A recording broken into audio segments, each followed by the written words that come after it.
হরে Krishna everyone. তো আসছে নির্জলা একাদশী। এখন অনেকেই বলে প্রভু এই একাদশীর কথা শুনলে আমাদের খুব ভয় লাগে, হ্যাঁ তাই না? কিন্তু এই একাদশী এতই শক্তিশালী যে বাকি সব একাদশীর সম্মিলিত শক্তি এই একটি একাদশীর মধ্যে বিদ্যমান থাকে, আর সেটা হলো পাণ্ডবা নির্জলা একাদশী। তো এই এত কঠিন একাদশীটা আমরা কিভাবে পালন করব? কিছু লোক ভাবে আচ্ছা আজ শুধু কাজই করব, অফিসে থেকে কাজ করতে থাকে, অফিসের কাজ করতে করতে দিন কেটে যাবে আর একাদশীটাও হয়ে যাবে, আর কি রাতে একটু তাড়াতাড়ি ঘুমিয়ে পড়বো। অথবা তারা ভাবে আরে বাবা শপিং করার জন্য মলে চলে যাব, মলে তো এসি আছে, শপিং করতেই থাকবো দিনও কেটে যাবে, আর ব্যাস এইটুকুই। অথবা কেউ প্ল্যান করে আরে একটু ঘুমিয়ে পড়ি, আবার উঠি, আবার ঘুমিয়ে পড়ি, এভাবে করতেই থাকে। তো করতে করতে দিনও কেটে যাবে ইয়ার। এখন এসে হলো নির্জলা একাদশী কাটানোর বদমাইশি ভরা উপায়। দেখুন, একাদশী আসে এমন নয় যে আমরা আমাদের শরীরকে শুকিয়ে ফেলবো আর কষ্ট পাবো, আর একটু সময় বাকি আছে এভাবে একাদশী কাটাবো। কিছু লোক যারা মনে করে যে শরীর শুকিয়ে ফেললে কি আর ভগবানকে পাওয়া যায় নাকি, আরে খাওয়া দাও ইয়ার, ভগবানও চান আমার বাচ্চারা খাওয়া দাওয়া করুক, আর কি নয়তো তোমাদেরও খেয়ে দিয়ে থাকা উচিত। হ্যাঁ দেখুন, আসলে শরীর শুকিয়ে ফেললে ভগবানকে পাওয়া যায় না কথাটা একদম ঠিক, কিন্তু বাস্তবে ফাস্টিং এর উদ্দেশ্য কি? ফাস্টিং এর উদ্দেশ্য হলো সেদিন আমরা এত তপস্যা করি, ভগবানকে এত আত্মস্থ করি যে আমাদের খাওয়া দাওয়ার কথা হুঁশই থাকে না, সেটাই আসলে ফাস্টিং। এমন নয় যে আমরা খাওয়া দাওয়া করছি না কিন্তু ভাবতে থাকছি উফ খেতেই হবে, আগামী দিন খেতেই হবে, কাল ছানা খাবো, কাশ্মীর খাবো, চাউমিন খাবো, but that's not really fasting. তো ফাস্টিং এর মানে শরীরের চাহিদাগুলোর ঊর্ধ্বে উঠা, সেগুলোকে অতিক্রম করা। That is the real purpose of fasting. সেটাই হলো ফাস্টিং এর আসল উদ্দেশ্য। তো আজ আমরা আপনাদের সাথে 10টি টিপস শেয়ার করতে চলেছি। হ্যাঁ, 10টি টিপস যা আগত নির্জলা একাদশী পালনে আপনাকে সাহায্য করবে। সো টিপস নাম্বার 1, লক্ষ্য, এই বা গোল। আমরা যে কোনো কাজ করি যদি লক্ষ্য স্পষ্ট থাকে তাহলে আমরা সেই কাজটা আরো ভালোভাবে করতে পারি। তাহলে আমাকে ফাস্টিং করতে হবে, কিন্তু কেন করব? কেন? আপনার কেন যত বড় হবে, অর্থাৎ কারণ যত বড় হবে একাদশী রাখার, তত বেশি আপনার মধ্যে সংকল্প বা ডিটারমিনেশন থাকবে যে হ্যাঁ আমাকে নির্জলা একাদশী থাকতেই হবে, কৃষ্ণ ভক্তি বাড়ানোর জন্য আমাকে একাদশী রাখতেই হবে, জন্ম জন্মান্তরের মৃত্যু চক্র থেকে বেরিয়ে আসার জন্য আমাকে একাদশী রাখতেই হবে, ভগবানের প্রতি প্রীতি বাড়ানোর জন্য একাদশী রাখতেই হবে, নামের প্রতি প্রীতি বাড়ানোর জন্য আমাকে একাদশী রাখতেই হবে। এমন কারণগুলো যা আপনার মনে থাকবে। The reason why I should fast on নির্জলা একাদশী, কারণগুলো যত ক্রিস্টাল ক্লিয়ার হবে তত বেশি সংকল্প দৃঢ় থাকবে। So step 1 is that I should know the reason why I should fast on নির্জলা একাদশী। সো টিপ নাম্বার 2, মানসিক প্রস্তুতি, মেন্টাল প্রিপারেশন। আপনি যদি একাদশীর একদিন আগে নিজেকে মানসিকভাবে প্রস্তুত করেন যে আমাকে একাদশী রাখতেই হবে, সেই গুরুত্বপূর্ণ দিনটি আসছে, খুবই মুখ্য দিন এটি, মাধব তিথি এটি, এমন তিথি স্বয়ং ভগবান বাস করেন, আর এটা যত্ন করা উচিত আমাকে। হ্যাঁ আমি করব এবং অবশ্যই করে ফেলবো। আর হয় কি এই তিথিগুলোর মধ্যে এমন শক্তি থাকে যে আপনি সেই দিন নির্জলা একাদশীর ব্রত রাখতে পারেন। আপনি অন্য কোনো দিন নির্জলা থাকার চেষ্টা করুন, অনেক কষ্ট পাবেন এবং আপনার সময়ও কাটবে না, কিন্তু নির্জলা একাদশীর দিন ভগবান সেই তিথির মধ্যে পুণ্য দিয়েছেন এবং সেই শক্তি দিয়েছেন যে যদি কেউ এটাকে প্লাগ ইন করে, অর্থাৎ নির্জলা একাদশীর ব্রত রাখে, তো সে এই কঠিন কাজটা করতে পারবে। তো এই কারণে আমাদের কোথাও না কোথাও মানসিকভাবে প্রস্তুত হওয়া উচিত যে হ্যাঁ আমাকে নির্জলা একাদশীর দিন ব্রত রাখতেই হবে। Actually preparation really helps you. Now tips number 3, association. যদি আপনি ভক্তদের সঙ্গে থাকেন তাহলে তাদেরকে দেখে প্রেরণা পাওয়া যায়। ভাবুন নির্জলা একাদশীর দিন আপনি একজন ভক্তকে দেখলেন, তার মুখ শুকিয়ে গেছে, তার ঠোঁট ফাটল ধরেছে, তবু যে হরে কৃষ্ণ কৃষ্ণ কৃষ্ণ হরে হরে, হরে রাম রাম রাম হরে হরে এভাবে জপ করছে, ঠোঁট ফেটে গেছে তার, তবু সে লেগে আছে, ইয়ার প্রেরণা পাওয়া যায়, ইন্সপিরেশনও আসে। তো এই কারণে ভক্তদের সঙ্গে থাকা, তাদেরকে দেখেও প্রেরণা পাওয়া যাবে এবং সেই সাথে তারা যে নাম জপ করছে, কৃষ্ণের কথা বলছে, তাদের থেকে শোনা, শ্রবণ বা হিয়ারিং করা, এতেও অনেক শক্তি পাওয়া যায়। তো এই কারণে টিপ নাম্বার 3 হলো অ্যাসোসিয়েশন। এখন টিপ নাম্বার 4, ব্যস্ততা বা এঙ্গেজমেন্ট। আপনি খালি বসে আছেন, তো সময় কাটছে না, তারপর ঘড়ি দেখবেন, তারপর এদিকে তাকাবেন ওদিকে তাকাবেন, আরে সময় কাটছে না, কি করি। সো আপনাকে ব্যস্ত রাখতে হবে নিজে কোনো না কোনো ভাবে। সো আপনি কোনো না কোনো ভাবে নিজেকে ব্যস্ত রাখবেন।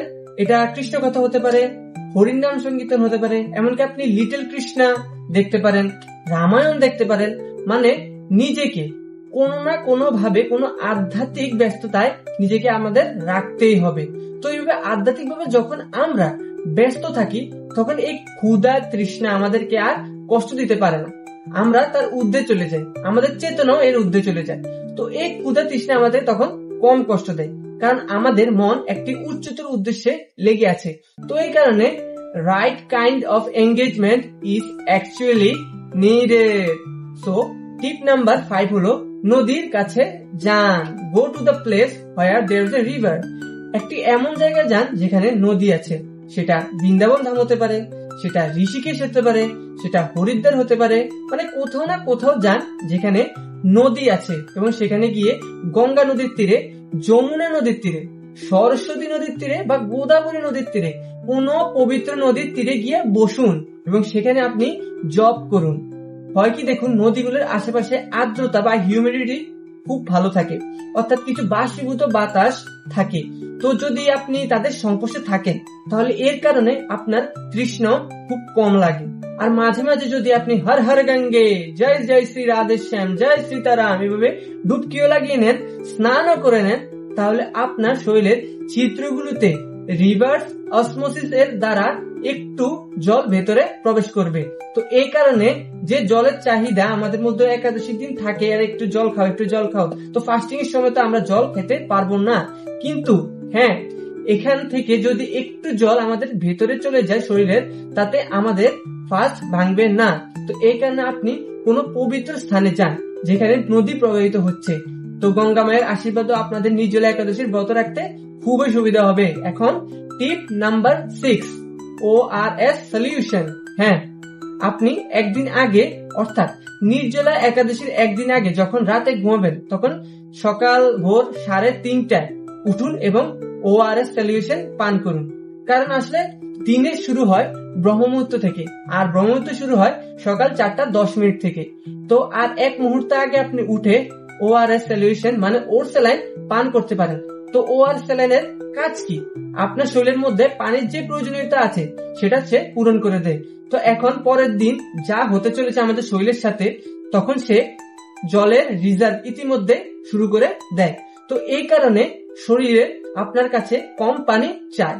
তো নির্জলা একাদশীর দিন আপনি সকাল 3:30টায় উঠে ওর স্যালাইন পান করতে পারেন। সো এখন টিপ নাম্বার 7, আগের একাদশী গুলোতে প্রস্তুতি, প্রিপারেশন ইন প্রিভিয়াস একাদশীস। তো নির্জলা একাদশীর আগে যে 1-2টি একাদশী আছে, তাতে আপনি শুধু জল খেয়ে একাদশী রাখতে পারেন অথবা ফল খেয়েও রাখতে পারেন। যদি আপনার খাবার দাবার খাওয়া একাদশী থেকে হঠাৎ করে এই টাইপের নির্জলা একাদশীর মতো একাদশী পালন করেন, তাহলে একটু বেশি তো অবশ্য হতে পারে। তো যদি তার আগের একাদশী গুলোতে আপনি একটু কম খান, যদি শুধু জল দিয়ে বা ফল দিয়ে আপনি একাদশীটা পালন করেন, তাহলে আপনি নেক্সট লেভেল অফ অস্টেরিটি এর জন্য প্রস্তুত হন। ঠিক আছে, আমি লেভেল 1 করেছি, লেভেল 2 করেছি, এখন লেভেল 2 তে নির্জলা একাদশী পালন করব। সো এখন হলো টিপ নাম্বার 8, তেলযুক্ত খাবার এড়িয়ে চলুন, অ্যাভয়েড অয়েলি ফুড। এখন টিপ নাম্বার 8-এ একদিন আগে, একাদশীর আগের দিন তেলযুক্ত খাবার বা অয়েলি ফুড খুব কম খান, কারণ তেলযুক্ত খাবার হজম হওয়ার জন্য আপনার শরীরে জল চাই। বিশেষ করে রাতে যদি আপনি একাদশীর একদিন আগে ডিনার করেছেন, তখন যদি আপনি তাতে প্রচুর বড়া, চপ, সিঙ্গারা, সমোসা খেয়ে ফেলেছেন, তাতে জল তো চাইবেই, আমাকে হজম করতে হবে আর জলও খেতে হবে। তো পরের দিন আপনার বেশি তৃষ্ণা লাগবে। তো এই কারণে এক রাত আগে, নির্জলা একাদশীর আগে কোনো ভারী কিছু খাবেন না, হালকা ফুলকা কিছু খেয়ে নিন, কিন্তু যতটা সম্ভব হালকা রাখারই চেষ্টা করুন। তো এখন টিপ নাম্বার 9, একাদশীর মাহাত্ম্য পাঠ করুন।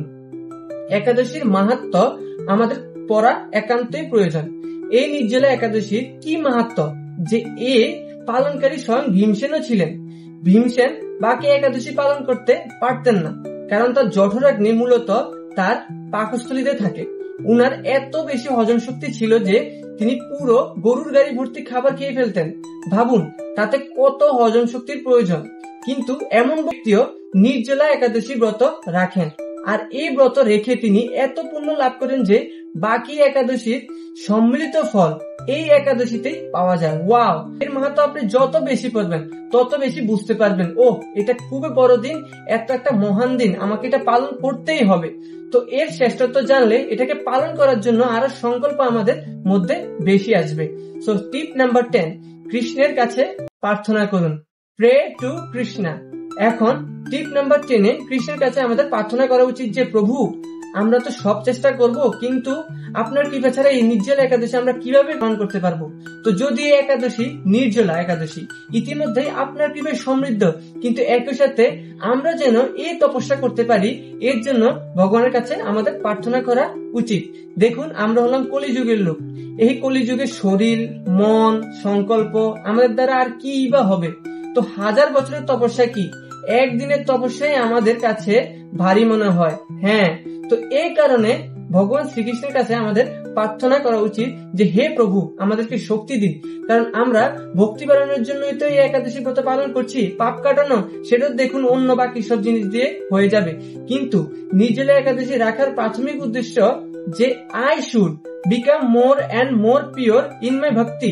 আমি ভক্তিতে আরো শুদ্ধ হতে চাই, আরো যেন শুদ্ধ হতে পারি আমি, আপনার প্রতি আমার আকর্ষণ আরো বাড়ুক। তো এই কারণে হে কৃষ্ণ, আপনার কাছে আমার প্রার্থনা।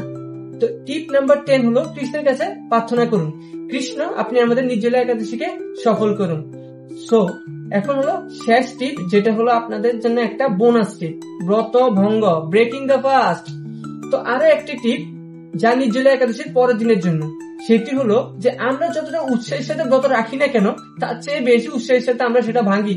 অনেকে সকালে উঠে এটা সেটা নিয়ে ধুমধার একটা খাওয়া শুরু করে দেয়।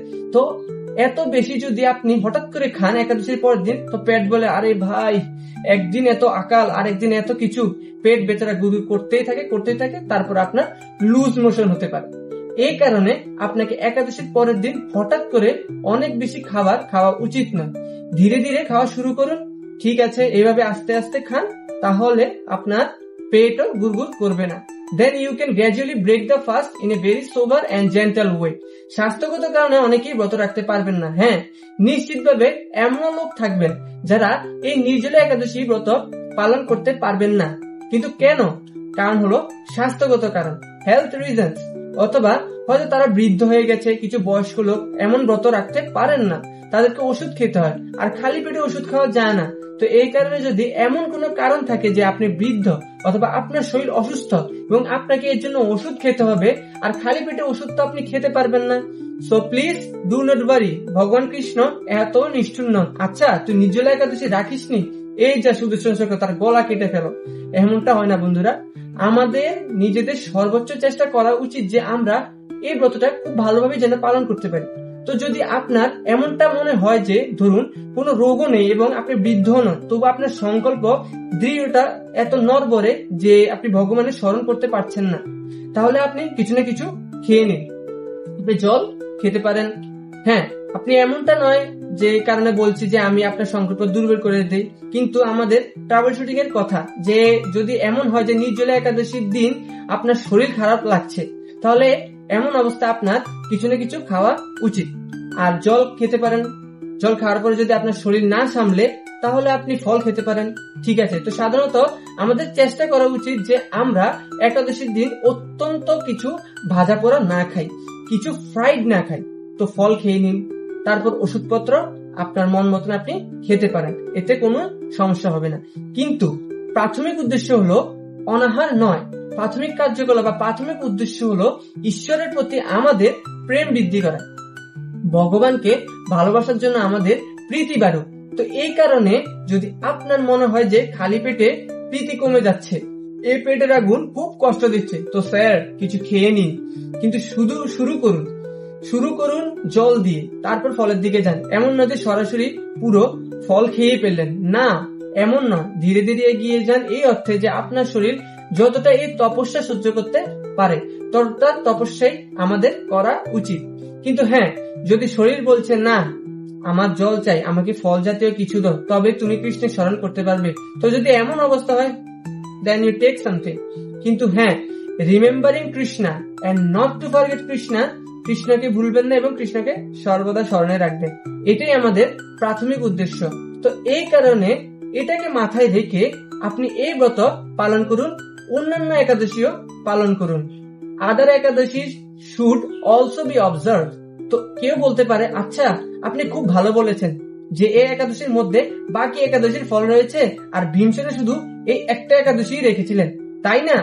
হ্যাঁ, তাহলে আমরা শুধু এই একটা একাদশী রাখবো, বাকি একাদশী গুলো ভেঙে ফেলবো না, এমনটা নয়। আমাদের বাকি একাদশী গুলো পালন করা উচিত। কিন্তু যদি অজান্তে আপনার কোনো একাদশী ভেঙে যায় অথবা স্বাস্থ্যগত কারণে আপনার সেটা পালন করতে না পারেন, তাহলে এই নির্জলা একাদশী আসে আপনাকে সেই একাদশীর ফল দেওয়ার জন্য। কিন্তু এর মানে এই নয় যে আপনি শুধু এইটাই পালন করবেন আর বাকিগুলো পালন করবেন না। এটাও পালন করতে হবে এবং বাকি একাদশী গুলো পালন করতে হবে, কারণ এই সব একাদশী ভগবানের শক্তি। একাদশী এটা ভগবানের খুব প্রিয়। এই কারণে যে এই ব্রত পালন করে একাদশীর দিন, সে ভগবানের অত্যন্ত প্রিয় হয়ে যায়। আর এই কথাটা স্বয়ং ভগবান শ্রীকৃষ্ণ শাস্ত্রের মধ্যে উল্লেখ করেছেন। তো এই কারণে আমাদের সব একাদশী পালন করা উচিত, কিন্তু বিশেষ করে এই একাদশীর দিন একটু বেশি প্রস্তুত হয়ে, একটু বেশি গিয়ার আপ হয়ে যদি আমরা এটা পালন করি, আমরা সবাই একাদশী ব্রত আরো ভালোভাবে পালন করতে পারবো। তো আপনারা সবাই যারা এই একাদশী ব্রত পালন করতে চলেছেন, আমাদের শুভকামনা আপনাদের সাথে আছে। We wish you a very happy Nirjala Ekadashi fasting. হরে কৃষ্ণা। ভিডিওটি শেয়ার করুন এবং পারমার্থিক কাজে লেগে পড়ুন। হরি বল। জয় শ্রী প্রভুপাদ, জয় গুরু মহারাজ।